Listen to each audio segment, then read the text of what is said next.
무엇이 사람을 더럽히나요? 또 두 번째 제목은 먹는 것이 사람을 더럽히지 못한다 입니다. 자, 무엇이 사람을 더럽히나요에 대한 답 가운데 하나로 먹는 것이 사람을 더럽히지 못합니다. 자, 그러면 무엇이 사람을 더럽힐까요? 무엇이 사람을 더럽힐까요? 한번 질문을 바꿔볼게요. 조금 무엇이 우리의 삶을 힘들게 할까요? 무엇이 우리의 삶을 힘들게 할까요? 어떤 사람들은 그렇게 얘기합니다. 환경 때문입니다. 정치인들이 정치를 잘못해서 그렇습니다. 자본가들이 너무 지나치게 욕심을 부려서 그렇습니다. 사회 구조 때문입니다. 이런 식으로 말하기도 하죠. 자, 이렇게 말하게 되면 내가 가난하고 내가 힘든 것이 내 탓이 아니고 전부 누구 탓이 되는 거예요? 남이 탓이 되는 거죠. 위로가 될지 모르지만 성경적이지 않습니다.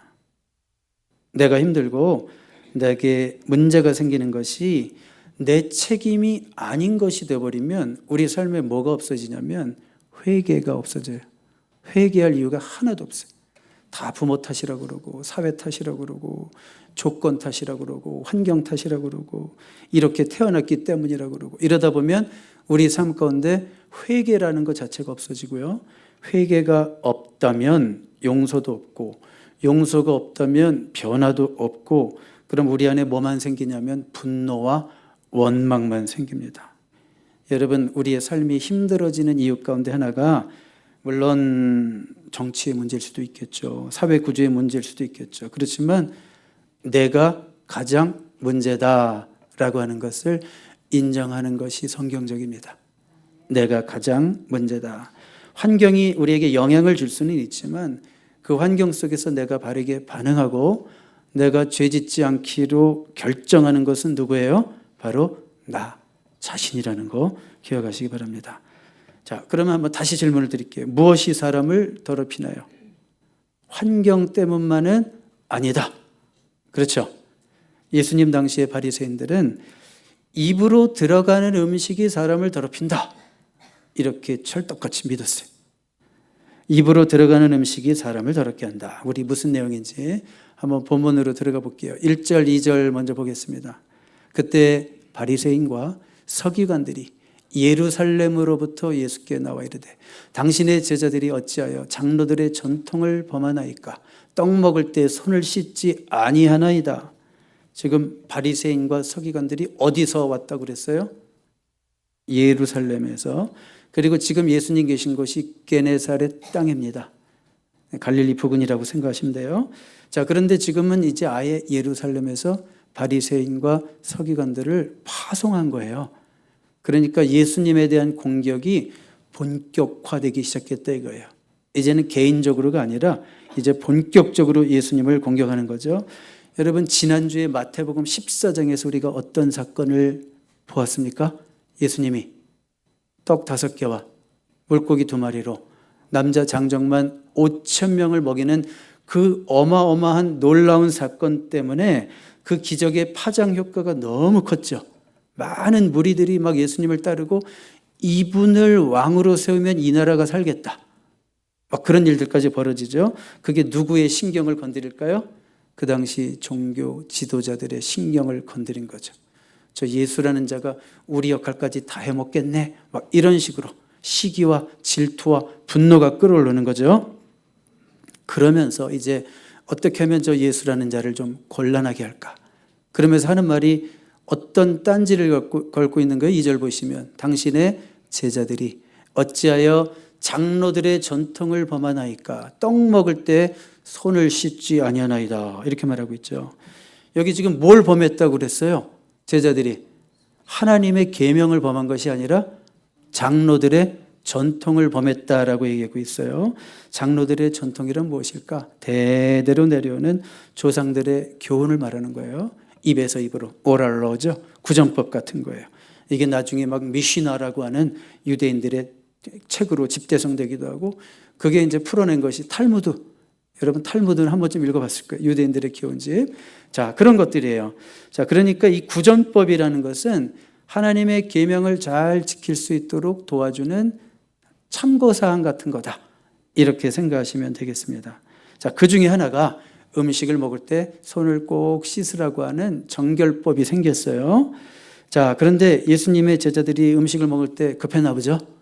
허겁지겁 먹느라고 손을 안 씻었죠. 대대로 내려오는 유대인들의 그런 결례, 정결 예식을 어기고 손을 안 씻었다고 딴지를 걸고 있는 거예요. 자, 원래 여러분 손을 씻는 거는 하나님 말씀에는 어디 나와요? 출애굽기 30장을 비롯해서 제사장들이 제사를 드리기에 앞서서 성막 뜰에 있는 노주발이 있습니다. 큰 노주발이. 그걸 물두멍이라고 그래요. 거기서 이렇게 손을 씻고 들어가죠. 그건 어떤 의미가 있습니까? 하나님 앞에서 우리가 어떤 자세로 예배를 드려야 하는지, 어떤 마음으로 예배를 드려야 되는지, 예수의 보혈의 피로 우리가 정결케 되어서 하나님 앞에 예배하러 나아가듯이 그런 마음가짐을 준비시키는 거죠. 자, 그런데 이 바리새인들은 나중에 이것을 이 제사장들만 손을 씻는 것을 식탁 위에까지 다 적용해서 일반 서민들 밥 먹을 때도 손을 씻어라. 무조건 손을 씻어라. 밖에 나갔다 오면 집에 들어가기 전에 손을 씻어라. 주발도 닦아라. 막 이런 식으로 손만 닦는 게 아니라 그릇도 닦아라. 이런 식으로 아예 법을 만들어버린 거죠. 처음에는 좋은 의도였을까요? 나쁜 의도였을까요? 당연히 좋은 의도였죠. 우리가 매사에 거룩하고 경건하게 살아야 된다. 그러니까 밥 먹기 전에도 손을 좀 씻어서 하나님 앞에 마음을 표현해라. 그렇게 시작했는데 시간이 지나면서 정신은 다 사라지고 습관이 되고 형식이 되고 너 밥 먹기 전에 손 씻었어 안 씻었어? 잔소리가 되고 그래서 손 씻나 안 씻나 또 이렇게 쳐다보면서 감신하고 이런 식으로 바뀌었다는 거죠.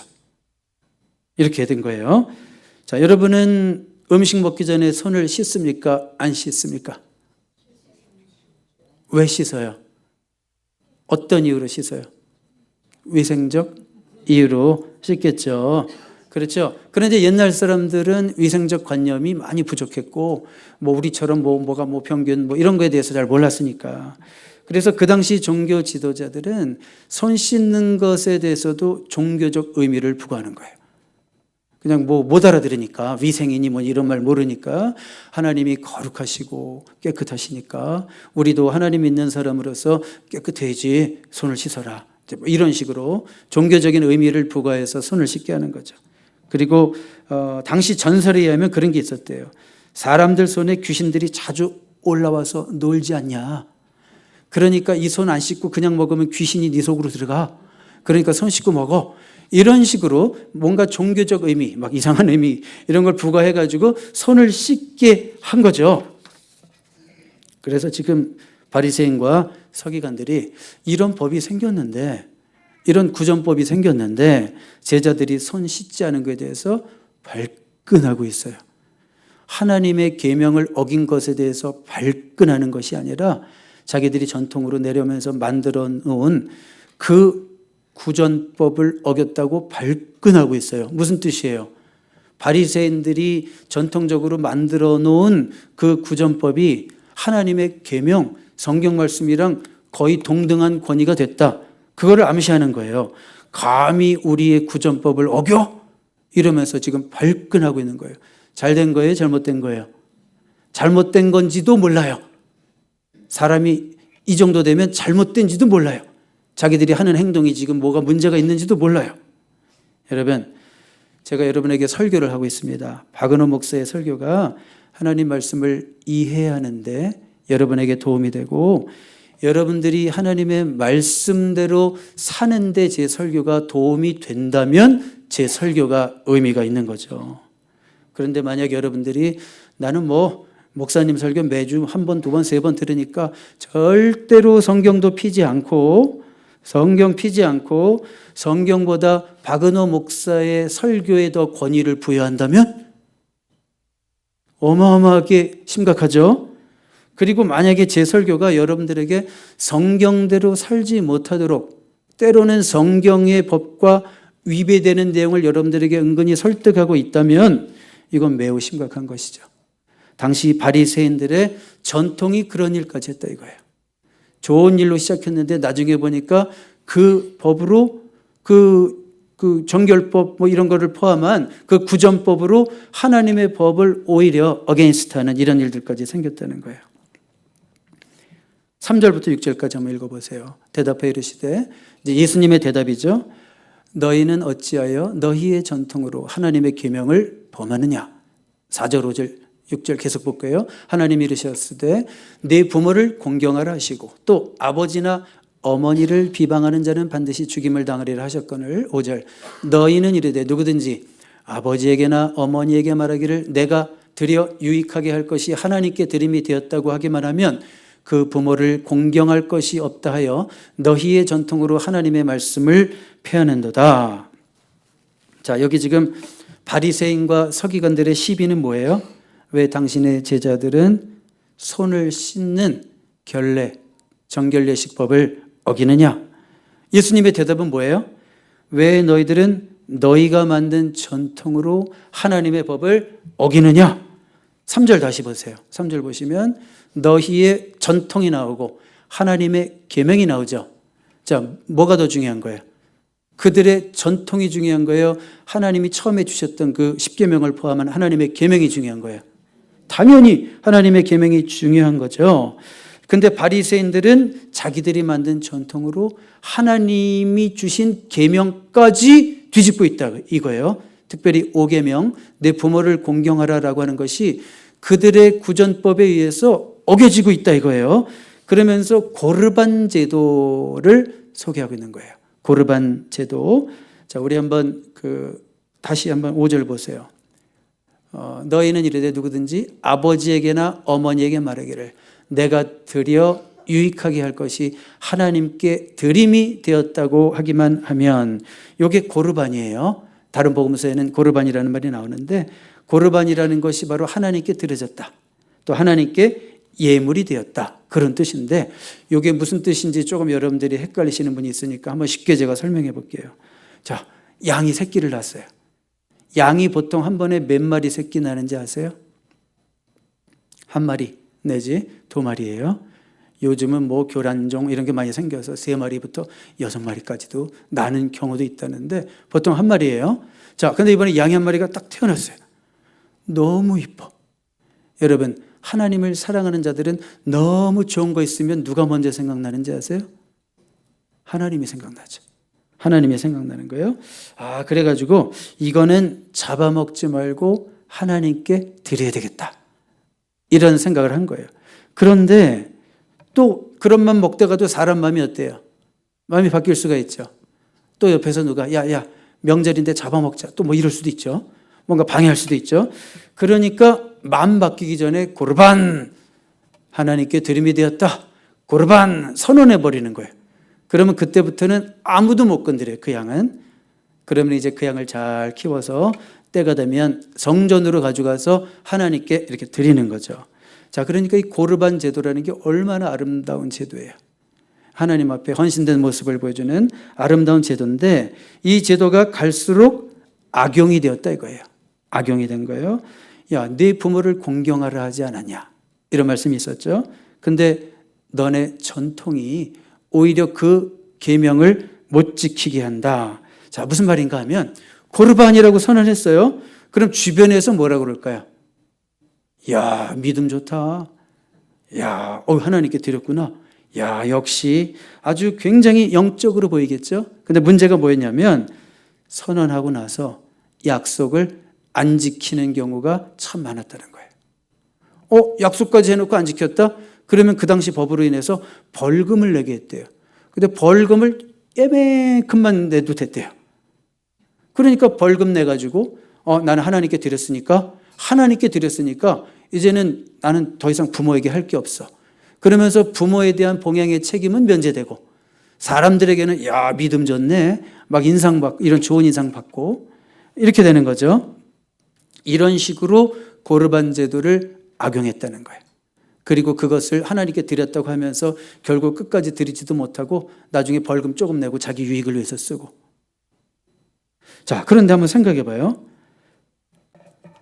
아버지가 야, 너무 배고프다, 요즘 난 너무 허기진다, 양 한 마리 잡아먹으면 안 되겠냐? 아들이 하는 말이 아이고, 하나님께 드린 거잖아요, 아버지께 드릴 게 없어요, 이렇게 얘기했다는 거죠. 엄마가 너무 힘이 없어가지고 야, 어떻게 좀 고기 좀 먹을 수 없냐? 그랬더니 아들이 하는 말이 엄마 이번 달에 헌금을 너무 많이 해서 고기 살 돈이 없어요. 이런 말 하는 거예요. 이런 말. 이런 식으로. 그러니까 당시에 많은 사람들이 고르반 제도를 통해서 고르반이라고 선언해 놓고 나는 이미 하나님께 드렸기 때문에 부모를 봉양할 책임도 없고 거기에 대해서 또 죄책감도 안 느끼고 왜? 하나님의 이름까지 팔아먹었잖아요. 하나님의 이름까지 팔아먹으면서까지 나는 하나님께 드렸기 때문에 부모에게는 할 게 없어. 이런 식으로 양심의 가책도 안 느끼고. 자, 이런 식으로 돼버린 거죠. 여러분 만약에 한번 그냥 폭넓게 적용을 해볼게요. 어느 직장의 사장님이 직원들 월급을 안 줘요. 그러니까 직원들이 왜 사장님 월급을 안 주십니까? 그러니까 사장님이 하는 말이 이번 달 교회 헌금을 너무 많이 해서 월급 줄 게 없어. 이게 말이 돼야 안 돼요. 이게 아예 말도 안 되는 얘기인데 고르반 제도가 그런 식으로까지 악용이 돼서 마땅히 부모를 공경해야 되는데 부모는 공경하기 싫고 하나님 앞에 다 드려버렸다라는 핑계로 부모님도 공경하지 않고 결국은 하나님께 드린 것도 벌금 조금 내고 자기가 가지고 나중에 필요해 써버리고. 자, 이런 식으로 되어버린 것에 대해서 예수님이 지금 말씀하시는 거예요. 너희들은 너희들이 만든 법으로 하나님의 법까지 이렇게 뒤집어 놓고 있지 않느냐. 그러면서 이사야 말씀을 인용하시는 거예요. 15장 7절, 8절, 9절. 외식하는 자들아, you hypocrite, 위선자들아. 이사야가 너희에 관하여 잘 예언하였도다. 일렀으되 이 백성이 입술로는 나를 공경하되 마음은 내게서 멀도다. 사람의 계명으로 교훈을 삼아 가르치니 나를 헛되이 경배하는도다 하였느니라 하시고. 이게 외식하는 자들아가 영어로 보니까 you hypocrite이죠. 위선자들아. 이 위선이라는 단어가 헬라 시대에 그 가면을 쓰고 연극을 하는 데서 유래한 단어예요. 그러니까 그 당시에 이 가면을 쓰고 연극을 하는 사람들은 자기가 지금 가면을 썼으니까 그게 말하자면 이제 위선이에요, 위선. 내가 아닌 거예요. 그 당시에는 또 배우가 적었기 때문에 이 가면 저 가면 바꿔 쓰면서 이 역할도 했다가 저 역할도 했다가 그런 거를 위선이다 이렇게 표현했어요. 그러니까 내 얼굴이 아닌 거. 자, 그런데 배우는 자기가 지금 위선인 걸 알아요, 몰라요? 알아요. 알죠. 배우는 알죠. 나는 배우다. 나는 이거 위선이다. 제가 위선이라는 단어로 표현하는 거예요. 그러니까 배우는 위선이라는 걸 알아요, 몰라요? 알죠. 자, 그런데 문제는 뭘까요? 교회에도 이렇게 가면을 쓰는 자들이 있을 수 있다, 없다? 있다는 거예요. 교회에서도 위선자가 있다는 거예요. 가면을 쓰고 연기하는 자가 있다는 거예요. 청중들은 몰라요. 청중들은 몰라요. 저분 믿음 좋지. 그렇게 생각해요. 근데 가장 심각한 것은 뭔지 알아요? 자기가 가면을 쓰고 자기가 위선자라는 것을 모르는 자들도 있어요. 그게 바로 예수님 당시에 바리새인들이고 유대 종교 지도자들이었어요. 그들은 자기들이 위선자라고 하는 사실을 인정도 안 했고 몰랐어요. 그런데 주님이 보실 때는 위선자였다는 거죠. 여러분, 그래서 혹시 내가 위선자가 아닐까? 이런 질문 던져보신 적이 있습니까? 저는 가끔 던지는데요. 혹시 내가 위선적인 목사가 아닐까? 내가 위선자가 아닐까? 이런 질문을 던지는 것이 우리에게 유익하다는 생각이 들어요. 여러분, 예배를 통해서 하나님이 우리의 위선을 드러나게 하시면 그건 저는 복이라고 믿습니다. 나의 위선이 발견되는 것이 복입니다. 나는 몰랐는데, 난 아닌 줄 알았는데, 나는 잘 믿는다고 생각했는데, 당시 그런 유대 종교 지도자들처럼 나는 그래도 뭐 하나님을 믿는 사람이라고 착각했었는데 예수님 보실 때는 전혀 아니었다는 거죠. 예수님께서는 이런 바리새인들의 위선을 지적하고 계신 거예요. 말로만 부모 공경해라, 또 뭐 가르치죠, 또 뭐 성전에서 가르치고 회당에서 가르치고 공경해라 어쩐다, 다 거짓말이라는 거예요. 그러면서 겉으로 누가 손을 씻었네 안 씻었네 이거 따지는 게 위선이고 하나님께 모욕이다, 이런 말씀을 하고 있는 거예요. 자기 아내도 사랑하지 못하는 어떤 남자가 있었어요. 이분이 결심을 했어요. 금식기도 하기로. 7일 동안 금식기도 했습니다. 7일 동안 금식기도 하고 집에 오니까 아내를 사랑하는 마음이 넘쳐날까요? 아니요. 전혀 사랑하지 않고 미워했습니다. 그런데 금식은 했습니다. 그리고 그 남자가 교회에 와서 다른 성도들을 향하여 말합니다. 7일 금식 기도한 후에 와서 말합니다. 당신은 왜 기도 안 해? 주님은 이런 말을 역겨워하신다 이거예요. 무슨 말씀인지 아시겠죠? 저의 부친이요. 제 아버지가 목회 중에 40일 금식 기도를 하시기로 결심하셨어요. 그런데 37일째 끝났어요. 왜 끝난지 아세요? 아이고 더 이상 못 견디겠다가 아니라 저희 할머니가, 저희 아버지의 어머니죠.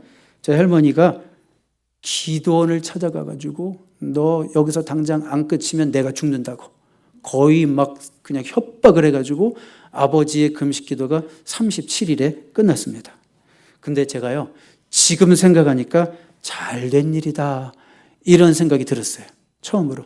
왜 그랬을까? 우리 아버지가 평생 목회하시면서 나 40일 금식 기도했다. 이건 명함판에 파놓고 다니는 목사가 안 된 것이 얼마나 다행인지 모르겠더라고요. 여러분 사실은요 교회 역사를 보면 이런 비슷한 얘기가 있더라고요. 어거스틴 4세기 신학자, 5세기 신학자 어거스틴이요 39일을 금식하고 40일 금식할 수 있었는데 일부러 안 했대요. 왜냐하면 내가 40일 금식했다 이렇게 교만한 말이 내 입에서 나올까 봐 일부러 안 했대요. 나는 손 씻었다. 너 손 안 씻었지? 내가 한 행위로 남이 행하지 않은, 남이 못한 행위를 정죄하기나 한다면 그런 행위는 차라리 안 하는 게 좋다. 제가 예전에 좀 심한 얘기 한 적이 있어요. 한 10년 전 얘기니까 잠깐 할게요. 새벽기도 열심히 나오시는 분이 교회 돌아다니면서, 이 교회 아닙니다. 교회 돌아다니면서 성도들에게 너 왜 새벽기도 안 나와? 그래서 제가 그때 뭐라고 그랬냐면 당신 좀 새벽기도 안 나왔으면 좋겠다고 그랬어요. 무슨 말인지 아시겠죠? 내가 한 행위로 남이 하지 못한 행위를 정죄하기나 한다면 그건 집어쳐야 되는 거죠. 나는 손 씻었으니까 손 씻지 않은 것에 대해서 그게 본질적인 거라면 또 말도 안 해요. 비본질적인 인간이 만들어 놓은 전통 가지고 내가 지키는데 너는 왜 못 지켜? 그걸 남을 정죄하는 도구가 된다면 그거는 안 하는 것만큼 못하다 이런 말씀을 드리는 거예요. 여러분 우리가 어떤 신앙인이 되어야 하는지 도전이 되십니까? 이제 한번 10절 11절 보겠습니다. 무리를 불러 이르시되 듣고 깨달으라. 여기 갑자기 누가 등장해요? 무리가 등장해요. 지금 바리새인과 서기관들의 문제였는데 매양 한 가지라 이거예요. 무리들도 깨닫지 못하고. 그래서 무리를 불러 이르시되 듣고 깨달으라. 여러분 듣고 깨닫는 여러분 되시기를 주님의 이름으로 축복합니다. 듣기만 하면 무리입니다. 듣고 깨달으면 제자가 되는 거예요. 근데 깨닫는 거는요, 깨닫는 것은 순종하는 것까지 포함하는 거예요. 고개 끄덕끄덕하고 아멘 잘하는 걸 깨닫는다고 안 해요. 교회에서는, 성경에서는. 듣고 순종할 때 그것이 진짜 깨닫는 겁니다. 하나님 말씀 듣고 깨닫기 위해서 하나님 말씀 펴시기 바랍니다. 하나님 말씀을 펴야지 하늘 문이 열리게 될 줄로 믿습니다. 하나님 말씀 닫으면 하늘 문도 닫힙니다. 자, 그런데 이제 뭐라고 얘기하세요? 뭘 깨달으라고 그러는 거예요? 입으로 들어가는 것이 사람을 더럽게 하는 것이 아니라 입에서 나오는 그것이 사람을 더럽게 하는 것이니라. 자, 입으로 들어가는 것이 사람을 더럽게 하는 것이 아니라 입에서 나오는 것이 사람들에게 상처를 주고 더럽게 하지 않습니까? 자, 그런 어떤 것들이 그럼 그 마음속에서 나오는지 18절, 19절, 20절 한번 볼까요? 18절, 19절, 20절. 입에서 나오는 것들은 마음에서 나오나니. 우리 입에서 나오는 것들은 결국은 그 마음의 표현이죠. 마음에서 나오느니 이것들이야말로 사람을 더럽게 하느니라. 뭘까요? 마음에서 나오는 것은 악한 생각과 살인과 간음과 음란과 도둑질과 거짓 증언과 비방이니 이런 것들이 사람을 더럽게 하는 것이요. 씻지 않은 손으로 먹는 것은 사람을 더럽게 하지 못하느니라. 아멘입니까, 여러분? 자, 그러니까 예수님의 최종적 판결을 보세요. 씻지 않는 손으로 먹는 것은 사람을 더럽게 하지 못하느니라. 손을 씻지 않아도 된다. 이렇게 적용하는 아이들을 뭐라고 그래요? 어린아이들이라고 그러죠. 엄마, 이 말씀 봤어? 손 안 씻어도 된대. 이렇게 말하는 걸 어린아이라고 그러죠. 그럼 형식은 아예 중요하지 않대. 이렇게 적용하는 아이를 어린아이라고 그러죠. 마음이 중요한 거지. 예배도 중심이 중요한 거지. 뭐 겉으로 뭐가 중요해. 대충 반바지 입고 슬리퍼 직접 끌고 와서 예배 드려도 되는 거야. 머리 안 빗고 뭐 화장 안 하고 와서 예배 드려도 되는 거야. 이렇게 적용하는 사람을 어린아이라고 그러는 거예요. 그렇죠? 이런 형식이 아예 중요하지 않다는 것이 아니라 더 중요한 것은 형식보다 본질이고 겉으로 드러나는 구별보다 내 속의 내면이 더 중요하다. 이걸 말씀하는 거죠. 그러니까 겉을 정결하게 하는 것보다 마음을 정결하게 하는 것이 훨씬 더 중요하고 본질이다. 이걸 말씀하는 거죠. 그러니까 비본질적인 것에 목숨 거는 그리스도인 되지 말고 중심을 점검하는 데 힘쓰라. 그런 얘기죠. 비본질적인 것에 목숨 거는 교인들이 있어요, 없어요? 그 동네 얘기 들었잖아요, 여러분. 뭐 교회에서 카페트를 까는데 우리는 예수님 보혈 파고 또 한 파가 우리는 푸른 초장 파고 그래가지고 우리는 보혈 파기 때문에 카페트는 절대로 빨간색으로 해야 되고 저기 푸른 초장 파는 또 아니 우리는 푸른 초장 파니까 카펫은 초록색으로 해야 되고 그러면서 그것 때문에 싸워서 교회 갈라지고 이걸 뭐라고 그래요? 이렇게 비본질적인 것에 목숨 거는 그리스도인 제발 되지 말고 정말 우리의 중심을 점검하는 데 힘쓰고 내가 진짜 말씀의 사람인가 말씀대로 살려고 애쓰는 그런 흔적이 있는가 그런 걸 통해서 내가 아파하고 힘써야 되는 그런 자가 되어야 할 줄로 믿습니다.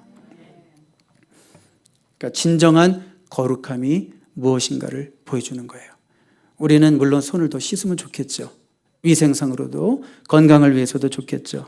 그렇지만 그런 것을 가지고 우리가 거룩하게 되는 것이 아니라 우리의 내면이 거룩해짐으로 우리가 진짜 거룩해지는 거죠. 여러분, 마지막으로 그런 말씀 드릴게요. 우리의 마음을 씻어서 정결하게 하는 것은 우리의 결심으로 된다고 생각하십니까?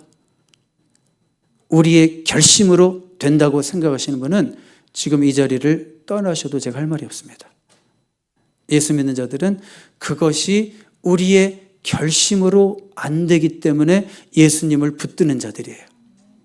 우리가 결심으로 됐다면 지금까지 수십 년 내 배우자를 괴롭혔겠어요? 예를 들면 그렇다는 거예요.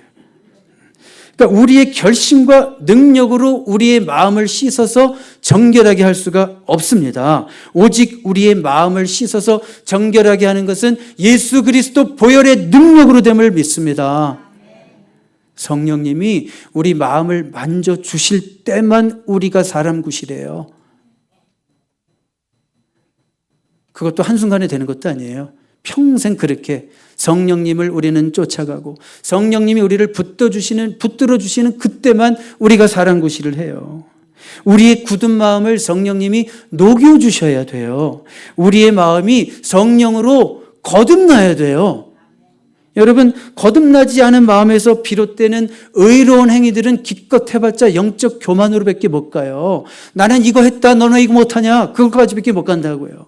정말 우리의 마음이 거듭나야지만이 우리의 마음이 내적으로 정결케 되고 깨끗하게 될 수 있는 것을 믿습니다. 여러분, 그럼 우리가 어떻게 기도해야 될까요? 주님, 나에게는 선한 것이 없습니다.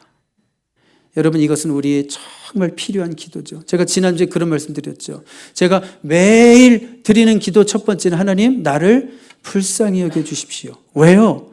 저는 불쌍히 여겨주셔야 되는 죄인인 것을 알기 때문에, 내 안에 선한 것이 없음을 알기 때문에 주님, 나에게는 선한 것이 없습니다. 주의 보혈로 오늘도 내 마음을 정결케 하시고 성령의 능력으로 오늘도 나의 이런 무딘 마음을 녹여주시고 딱딱해진 마음을 녹여주시고 부드럽게 하시고 내 안에 정직한 영을 창조해 주시옵소서. 이렇게 기도해야 될 줄로 믿습니다. 오직 주의 은혜로만이 우리의 마음이 정결하게 되고 오직 주의 은혜로 우리의 정결함을 유지할 수 있습니다.